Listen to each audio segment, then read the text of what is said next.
தமிழ் உறவுகளுக்கு வணக்கம். திமுக எம்பி மகனுக்கு தமிழக வெற்றிக் கழகத்தில் மாநில இளைஞரணி தலைவர் பதவி.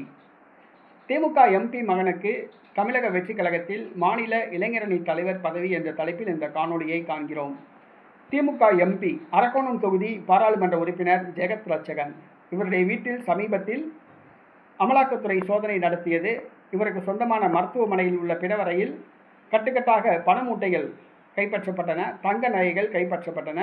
தற்பொழுது அமலாக்கத்துறை இவர் மீது விசாரித்து வருகிறது. வழக்கு நிலுவையில் உள்ளது. மேலும் ஜெகத் ரட்சகன் சாராய ஆலைகள் நிர்வகித்து வருகிறார். இவருடைய மகன் சந்தீப் தமிழக வெற்றிக் கழகத்தில் இணைய உள்ளதாக தகவல்கள் வருகின்றன. மேலும் தமிழக வெற்றிக் கழகத்தில் மாநில இளைஞரணி தலைவராக நியமிக்கப்பட உள்ளதாக செய்திகள் வருகின்றன. அரக்கோணம் எம்பி ஜெகத் ரட்சகன் அவருடைய சொந்தமான சாராய தொழிற்சாலைகளை நிர்வகித்து வருபவர் அவருடைய மகன் சந்தீப் குமார் தான். தற்பொழுது சாராய ஆலை நடத்தும் சந்தீப்பை தமிழக வெற்றிக் கழகத்தின் மாநில இளைஞரணி தலைவராக நியமிக்க உள்ள தகவல் தவேகா தொண்டர்களுக்கு அதிர்ச்சியை கொடுத்துள்ளது. சாராய ஆலை நடத்துபவர் ஒருவரை தமிழக வெற்றிக் கழக மாநில பொறுப்பில் அமர்த்துவது கட்சிக்கு கெட்ட பெயர் ஏற்படுத்தும் என தவேகா தொண்டர்கள் கருதுகின்றனர்.